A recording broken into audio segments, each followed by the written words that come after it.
नमस्कार प्यारे साथियों, GK with SR Vishnu channel पर आप सभी विद्यार्थियों का बहुत-बहुत स्वागत है। राजस्थान भूगोल में राजस्थान का भौतिक विभाजन यानी हम दूसरा टॉपिक पढ़ रहे थे और उसकी आज लास्ट क्लास है। राजस्थान को भौतिक रूप से हम लोगों ने 4 भागों में विभाजित किया था। महान मरुस्थल, अरावली की पहाड़ियाँ और उसके बाद में दक्षिण-पूर्वी पठारी प्रदेश का आज हम लोग अध्ययन करेंगे। तो दक्षिण-पूर्वी पठारी प्रदेश, आज आप लोग राजस्थान के भौतिक विभाजन की चौथी और अंतिम हेडिंग बना लो। दक्षिण-पूर्वी दक्षिण-पूर्वी पठारी प्रदेश, दक्षिण-पूर्वी पठारी प्रदेश, साउथ ईस्टर्न प्लेट्यू रीजन के बारे में हम लोग अध्ययन करने वाले हैं। दक्षिण पूर्वी पठारी प्रदेश में 4 जिले आते हैं: कोटा, बूंदी, बारां और झालावाड़। और कोटा, बूंदी, बारां, झालावाड़ वाले क्षेत्र को हाड़ौती प्रदेश के नाम से भी जाना जाता है। तो इसका दूसरा नाम क्या होगा जो आप दोगे? हाड़ौती का पठार। हाड़ौती का पठार, हाड़ौती प्लेट्यू के नाम से जाना जाता है। हाड़ौती का पठार। 6 लाइनें आप इसके बारे में जानते हो कि राजस्थान का कितना प्रतिशत भाग रखता है, कितनी जनसंख्या निवास करती है, किसका अवशेष है, किस युग में इसका निर्माण हुआ था, तो उसको मैं फिर से एक बार आपको नोट करवा देता हूं। नेक्स्ट, यह राजस्थान के 6.89% भाग पर स्थित है। 6.89% भाग पर स्थित है। 6.89% भाग पर स्थित है। नेक्स्ट, इसमें राज्य की 11% जनसंख्या, इसमें राज्य की 11% जनसंख्या निवास करती है। इसमें राज्य की 11% जनसंख्या निवास करती है। यह गोंडवाना लैंड का अवशेष है। गोंडवाना लैंड का अवशेष है। गोंडवाना लैंड का अवशेष है, यानी कि इसकी जगह पहले प्राचीन कौन सा भूखंड फैला हुआ था? तो जवाब दोगे गोंडवाना लैंड का पार्ट है, गोंडवाना लैंड का अवशेष है। नेक्स्ट, इसका निर्माण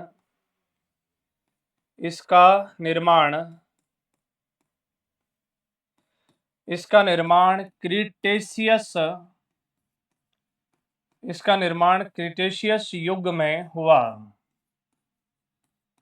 इसका निर्माण क्रीटेशियस युग में हुआ है।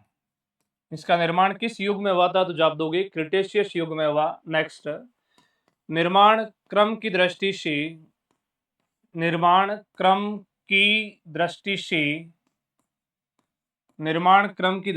से यह राज्य का दूसरा भौतिक प्रदेश है। दूसरा भौतिक प्रदेश, निर्माण क्रम की दृष्टि से यह राज्य का दूसरा भौतिक प्रदेश है, यानी कि सेकंड नंबर का फिजिकल डिवीजन है। पहले नंबर पे अरावली का निर्माण हुआ, दूसरे नंबर पे हाड़ौती की पठार का निर्माण हुआ, तीसरे नंबर पे पूर्वी मैदान का निर्माण हुआ और चौथे और अंतिम भाग के रूप में महान मरुस्थल का निर्माण होता है। महान मरुस्थल का निर्माण होता है। तो अब राजस्थान के कौन कौन सी फिजिकल डिवीजन और या फिर हाड़ौती के पठार किस भाग में स्थित है, क्या क्या इसकी विशेषता है और क्या क्या प्रश्न इसे पूछे जा सकते हैं और कौन कौन से प्रश्न भी पूछे गए हैं, इस बारे में भी हम लोग बात करने वाले हैं। ये कोटा, बूंदी, बारां और झालावाड़ का ये जो पूरा कंप्लीट एरिया है, ये हाड़ौती के पठार या दक्षिण पूर्वी पठारी प्रदेश के नाम से जाना जाता है। चित्तौड़गढ़ का रावत भाटा का क्षेत्र भी इसमें सम्मिलित है। चित्तौड़गढ़ का रावत भाटा का एरिया पूरा कंप्लीट तरीके से इसमें शामिल किया गया। तो इसे हम लोग दक्षिण पूर्वी पठारी प्रदेश या हाड़ौती के पठार के नाम से जानते हैं। आप सभी विद्यार्थियों को विदित होना चाहिए कि भारत को भौतिक रूप से 6 भागों में बांटा गया है। इंडिया के 6 फिजिकल पार्ट किए गए हैं। भारत को भौतिक रूप से 6 भागों में विभाजित किया गया, जिनमें से भारत के 6 भौतिक प्रदेशों में से 2 भौतिक प्रदेश राजस्थान में आते हैं। 6 भौतिक प्रदेश भारत के कौन से हैं उत्तर की विशाल पर्वतमाला, उत्तर का विशाल मैदान, प्रायद्वीपीय पठार, पश्चिमी और पूर्वी तटीय मैदान, उसके बाद में द्वीपीय प्रदेश और छठा है महान मरुस्थल। अब दक्षिण भारत में जो प्रायद्वीपीय पठार यानी कि तीन और जल से घिरा हुआ कोई क्षेत्र होता है तो उसे प्रायद्वीप बोलते हैं, और उसे किस नाम से भी जाना जाता है तो जवाब दोगे प्रायद्वीपीय पठार के नाम से संबोधित किया जाता है। प्रायद्वीपीय पठार के नाम से जानते हैं। और ये जो प्रायद्वीपीय पठार है ये अफ्रीका से टूटते वक्त अलग हुआ था। ये भी गोंडवाना लैंड का पार्ट है, और यहाँ पे जो अधिकांश चीजें बनी हुई है वो बेसाल्ट लावा निर्मित है। बेसाल्ट लावा निर्मित है। और इसी प्रायद्वीपीय पठार में यहाँ पे एक बहुत बड़ा विशालतम पठार स्थित है जिसका नाम है दक्कन का पठार। अब इस दक्कन के पठार का निर्माण अफ्रीका से टूटते वक्त हुआ था। अफ्रीका से टूटते वक्त एक भ्रंश कगार या दरार नुमा भाग से इसका निर्माण हुआ, और यहाँ से चीजें एक ज्वाला के रूप में बाहर आई। तो कोई भी चीज जलने के बाद में उसका रंग कैसा हो जाता है तो जवाब दोगे काला। तो दक्कन के पठार में काली मृदा का विस्तार है। उसके बाद में देखो दक्कन के पठार, प्रायद्वीपीय पठार में काली मृदा का विस्तार है। इसी दक्कन के पठार से ये जो काली मिट्टी है वो आगे अग्रेसित होकर के और मालवा के पठार में आई, मालवा के पठार में, और मालवा के पठार के बाद में यहां से हाड़ौती क्षेत्र में आई, हाड़ौती क्षेत्र में आई। और उसके जस्ट नीचे यहां से आप लोग याद देखोगे कि ध्यान से एक बहुत लंबी पर्वतमाला फैली हुई जिसका नाम है विंध्याचल पर्वतमाला। विंध्याचल पर्वतमाला, विंध्याचल पर्वतमाला। अब यदि आपसे पूछे कि हाड़ौती का पठार जो राजस्थान में है वो किसका भाग है या किसका पार्ट है तो जवाब क्या दोगे? प्रायद्वीपीय पठार का ही उत्तरी विस्तार है, या मालवा के पठार का उत्तरी विस्तार है, या विंध्याचल पर्वत का ही उत्तरी विस्तार है। और ऐसे आ जाए कि हाड़ौती का पठार किसका भाग है तो जवाब दोगे प्रायद्वीप भी ऑप्शन में हो, उसके बाद में मालवा का पठार भी हो, विंध्याचल पर्वतमाला भी हो, तो ये तीनों सही है। और इसमें से भी सही ऑथेंटिक जो एक्चुअल जवाब है वो किसका है तो जवाब दोगे विंध्याचल पर्वतमाला के अग्र विस्तार, यानी कि जो ये आगे बढ़ा उससे निर्माण हो रखा है किसका तो जवाब दोगे हाड़ौती के पठार का। तो हाड़ौती का पठार किसका भाग है तो जवाब दोगे प्रायद्वीपीय पठार का ही भाग है। प्रायद्वीपीय पठार का भाग बेसाल्ट लावा सेवा, या फिर जो विंध्याचल पर्वतमाला है वो ज्यादा कठोर नहीं है। आप लोग ऐसे समझो विंध्याचल पर्वतमाला लाल बलुआ पत्थरों से बनी हुई है। लाल बलुआ पत्थरों से विंध्याचल पर्वतमाला का निर्माण हुआ है। इसीलिए मालवा के पठार से निकलने वाली चंबल, सिंध, कैन, बेतवा नदियों ने विंध्याचल पर्वतमाला को जगह जगह से काट दिया है, सत विशत कर दिया है। तो जब विंध्याचल पर्वतमाला लाल बलुआ पत्थरों से बनी हुई है तो हाड़ौती का पठार भी किससे बना हुआ है? लाल बलुआ पत्थरों से बना हुआ है। इसलिए चंबल नदी ने इसे जगह जगह से सबसे ज्यादा अपर्दित किया है। यहाँ पे एक नया शब्द जो आया है अपर्दन। अपर्दन शब्द का तात्पर्य होता है मिट्टी के कणों का एक जगह से दूसरी जगह चले जाना। ये यदि वायु के माध्यम से होता है तो हम इसे वायु अपर्दन कहते हैं। ये यदि जल के माध्यम से होता है तो हम इसे जल अपर्दन के नाम से संबोधित करते हैं। तो अगला स्टेटमेंट चीजें हमें लिखनी है कि हाड़ौती का पठार, हाड़ौती का पठार, हाड़ौती का पठार प्रायद्वीपीय पठार, प्रायद्वीपीय पठार का ही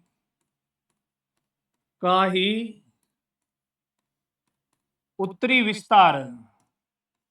अगर उत्तरी विस्तार शब्द नहीं आकर के अग्र विस्तार आ रहा है तो भी वो सही है। अग्र विस्तार है उसका कैरी फॉरवर्ड है प्रायद्वीपीय पठार, या फिर आप लोग ऐसे भी बोल सकते हो हाड़ौती का पठार या दक्षिण पूर्वी पठारी प्रदेश।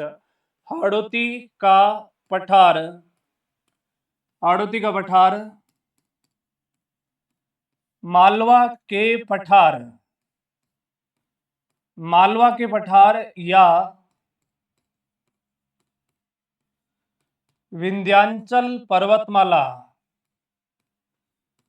विंध्याचल पर्वतमाला से बना हुआ है। विंध्याचल पर्वतमाला से बना हुआ है।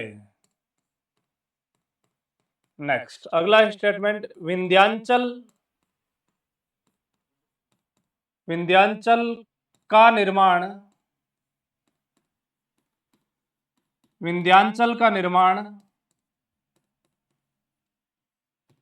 लाल बलुआ पत्थरों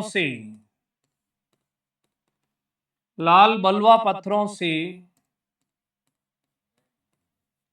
हुआ है।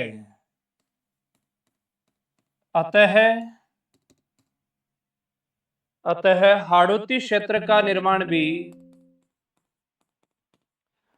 हाड़ौती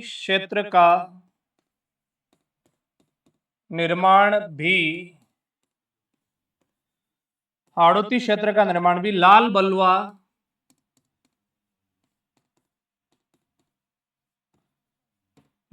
बलुआ पत्थरों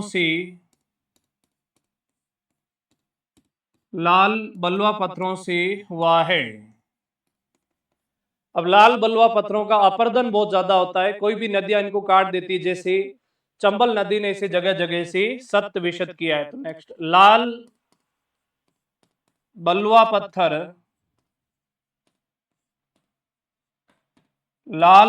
पत्थर मुलायम होता है, कोमा इसका नदियों द्वारा जल अपरदन वाटर इरोजन अधिक होता है। इसका नदियों द्वारा जल अपरदन अधिक होता है। नेक्स्ट, हाड़ौती के पठार को चंबल नदी ने सर्वाधिक अपरदित का मतलब होता है इरोजेड, अपरदित किया है। चंबल नदी ने सर्वाधिक अपरदित किया है। कैसे? चंबल नदी का उद्गम होता है जानापाव की पहाड़ियां विंध्याचल पर्वतमाला से। चंबल का उद्गम किस जगह से होता है? तो जवाब दोगे जानापाव की पहाड़ियां विंध्याचल पर्वत से निकल करके नदन साइड में रवाना होती है नदी, जिस नदी का नाम कौन सा है? चंबल नदी प्रायद्वीपीय पठार से निकल करके और उत्तरी भारत की तरफ रवाना होकर के सीधे यमुना में मिलती है, यूपी क्षेत्र में जाकर के। अब इसमें यह होता है कि चंबल नदी इधर भी बाहर निकलने की कोशिश करती है, इधर भी, तो एक भ्रंश घाटी में घुस जाती है। कैसे? तो इस साइड से तो एक पहाड़ियां समाप्त हो रही है, उसका नाम है अरावली की पहाड़ियां, और उस साइड से एक पहाड़ियां स्टार्ट होती है जिसका नाम है विंध्याचल पहाड़ियां। यानी कि एक जगह पे जाकर के जहां पहाड़ियां समाप्त होती है वहां, और एक जगह पे जाके पहाड़ियां शुरू होती है। अभी यहाँ पे भी विंध्याचल समाप्त, यहाँ अरावली समाप्त, तो यहाँ पे गहरा खड्डा बनता है। जिस जगह पे गहरे खड्डे का निर्माण होता है उसे महान भ्रंश के नाम से जाना जाता है। जैसे मान लो कि यहाँ से अरावली की पहाड़ियां समाप्त हो रही है और इस साइड से विंध्याचल शुरू होती है, तो इन दोनों के बीच में एक बहुत गहरी डेप्थ खाई बनी हुई है। उस खाई के अंदर चंबल नदी बहती है। तो चंबल कोशिश करती है कि कभी मैं इधर निकल जाऊं, कभी इधर जाती है तो विंध्याचल पहाड़ियां आती, इधर जाती है तो मतलब अरावली की पहाड़ियां आती है, और इन दोनों के बीच में एक गहरी खाई है जिसका नाम है जीबीएफ। यानी हिंदी में लिखोगे तो नाम होगा इसका महान सीमांत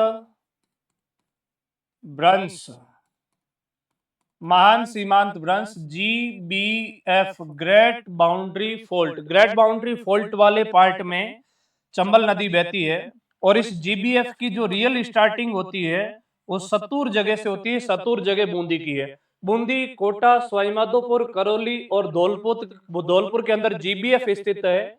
तो जीबीएफ जिन जिन जिलों में चंबल नदी बहती उन सब में जीबीएफ है। लेकिन महान सीमांत भ्रंश है, क्या लिखोगे? तो इसमें एक भ्रंश घाटी है।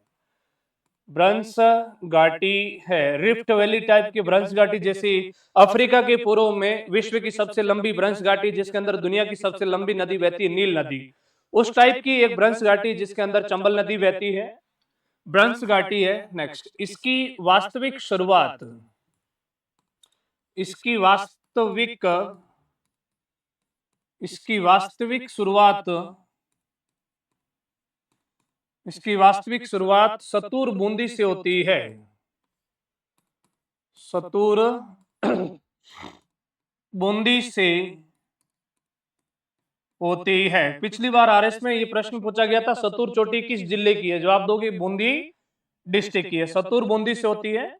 बाकी ये कौन से जिले में भी स्थित है? तो जवाब दोगे चित्तौड़ में भी है। चित्तौड़ के बाद में बूंदी, बूंदी के बाद में कोटा, कोटा के बाद में सवाई माधोपुर, सवाई माधोपुर के बाद में करौली, करौली और करौली के बाद में धौलपुर। इन सभी डिस्ट्रिक्ट में क्या स्थित है? तो जवाब दोगे जीबीएफ स्थित है। और यह भी प्रश्न आता है कि जीबीएफ राजस्थान की किस दिशा में स्थित है? तो दक्षिण और पूर्वी भाग में स्थित है जीबीएफ। दक्षिण पूर्वी भाग में जीबीएफ ग्रेट बाउंड्री फोल्ड स्थित है। उसके बाद में इस क्षेत्र में ही एक नदी सर्पिलाकार में बहती है, चंबल नदी। चंबल नदी पूर्णतः किस आकार में बहती है? तो जवाब दोगे सर्पिलाकार में बहती है। सर्पिलाकार में बहती है। सर्पिलाकार में बहती है। अब ये सर्पिलाकार में बहते हुए क्या करेगी कि इधर से भी चट्टान को काटेगी, इधर से भी काटेगी। इस तरीके से चट्टानों को काटते हुए बहती है, तो चट्टानों के अंदर गहरे गहरे गुफा, खड्डे बनाती है। और उन्हीं खड्डों को किस नाम से जानते हैं? तो जवाब दोगे अवनलिका अपर्दन। सर्पिलाकार में बहते हुए एक गली इरोजन करती है, यानी कि अवनलिका, अवनलिका अपर्दन करती है। अवनलिका अपर्दन,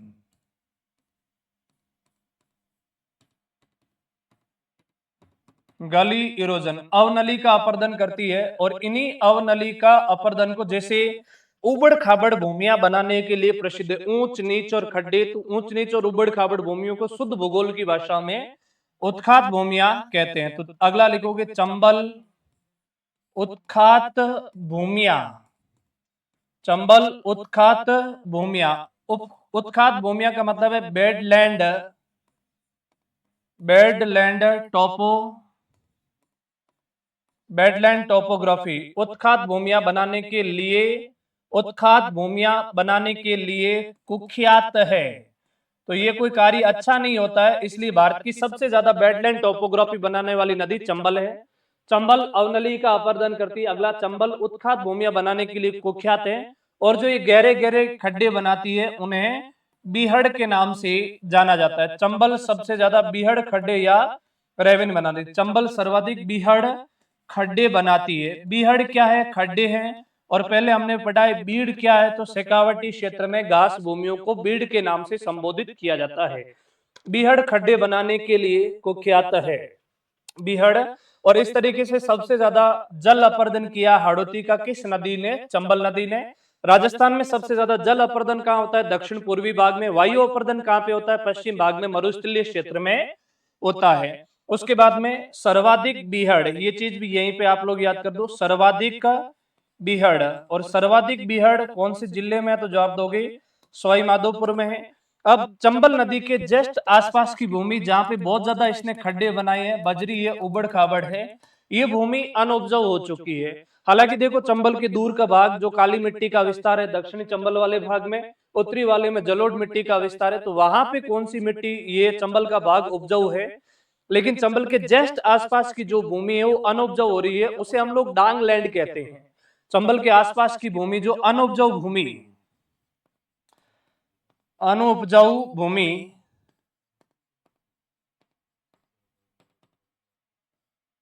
अनउपजाऊ भूमि डांग लैंड कहलाती है। अनउपजाऊ भूमि डांग लैंड कहलाती है।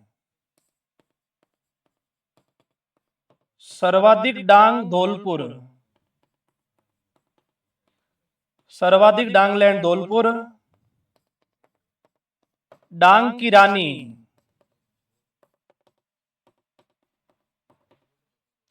डांग की रानी करौली को कहते हैं, डांग की रानी करौली को कहा जाता है। अब देखो इसी हाड़ौती प्रदेश के अंदर देखो सबसे ज्यादा जल अपर्दन करने वाली नदी तो कौन सी है? चंबल इसके लिए कुख्यात है।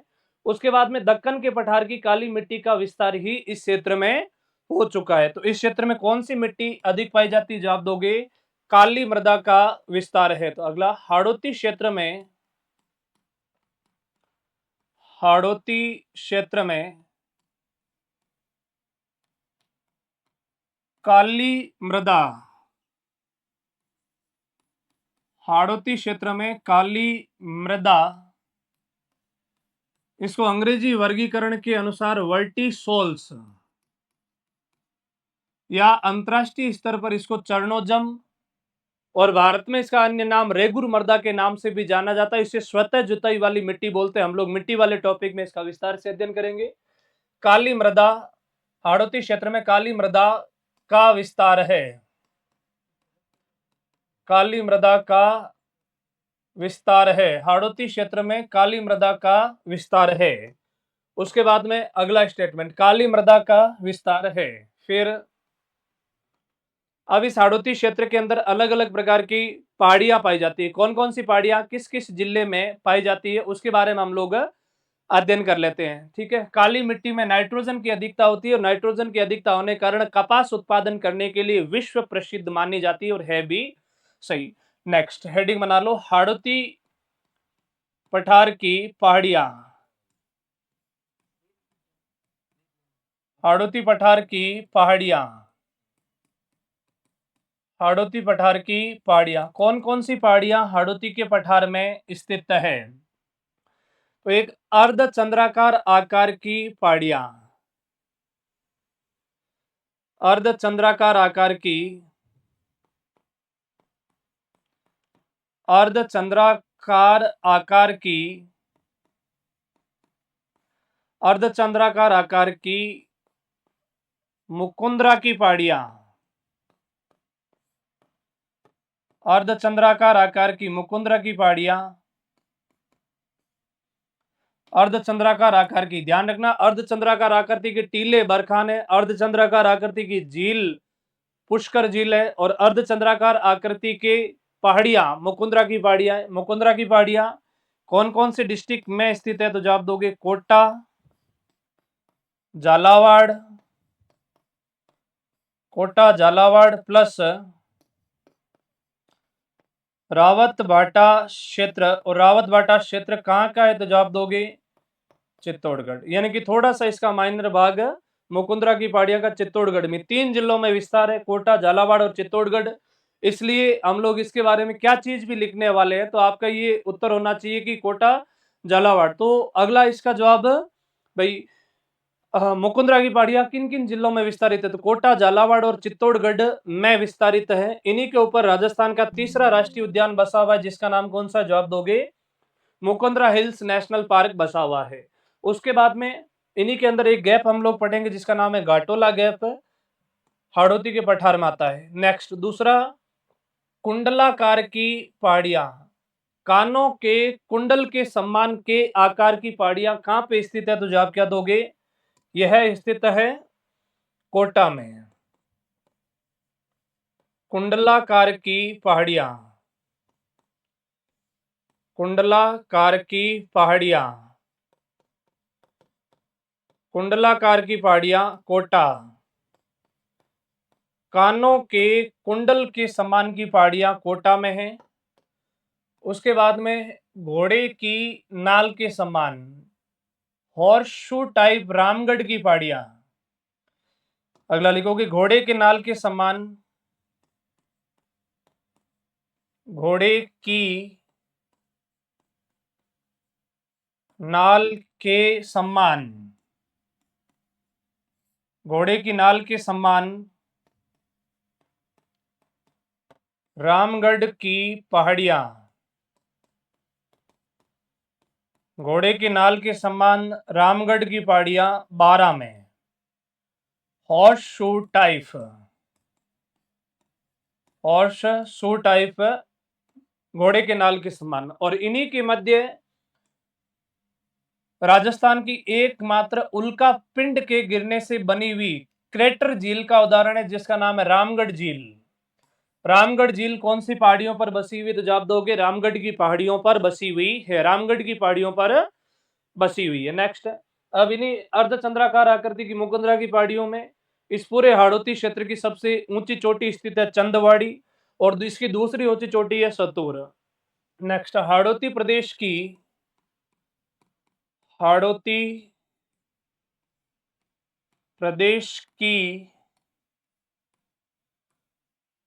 सर्वोच्च चोटी, हाड़ौती प्रदेश की सर्वोच्च चोटी चंदवाड़ी,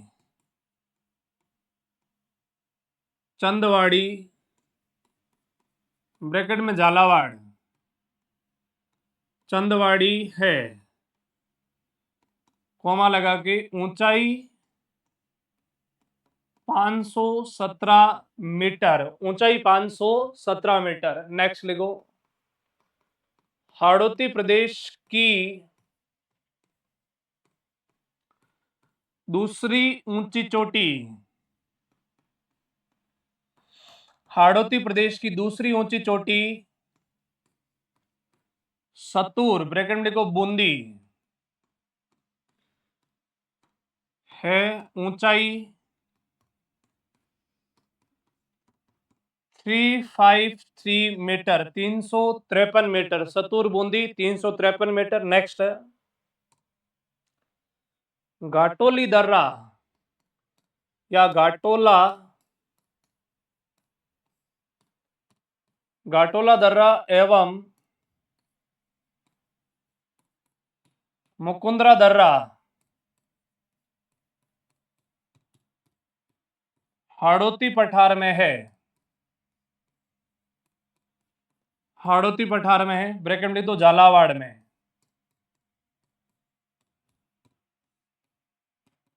झालावाड़ में हाड़ौती पठार में है। उसके बाद में इस हाड़ौती के पठार को 5 भागों में डिवाइड किया जाता है और उनकी ज्यादा कोई डिटेल नहीं है, ओनली फॉर आपको ये 5 नाम याद रखने हैं कि ये 5 भौतिक प्रदेश किसके हैं, मतलब सब डिवीजन किसके हैं, तो जवाब दोगे हाड़ौती के पठार के सब डिवीजन है। हाड़ौती के पठार के सब डिवीजन 5 पार्ट कौन कौन से हैं, तो यहां से फर्स्ट जो नदियों द्वारा निर्मित क्षेत्र है तो इसका नाम है नदी निर्मित क्षेत्र, नदी निर्मित क्षेत्र, नदी निर्मित क्षेत्र। नेक्स्ट, यहां से सेकंड पार्ट 12 का है जिसका नाम है शाहाबाद, शाहाबाद उच्च भूमि, शाहाबाद उच्च भूमि।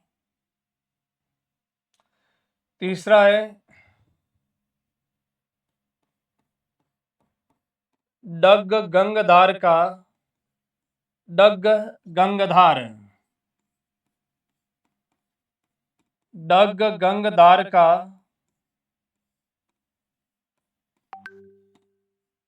मैदान। फोर्थ, झालावाड़ का पठार,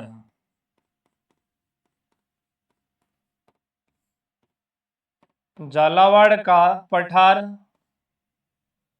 पांचवा, अर्धचंद्राकार की पहाड़ियां, अर्धचंद्राकार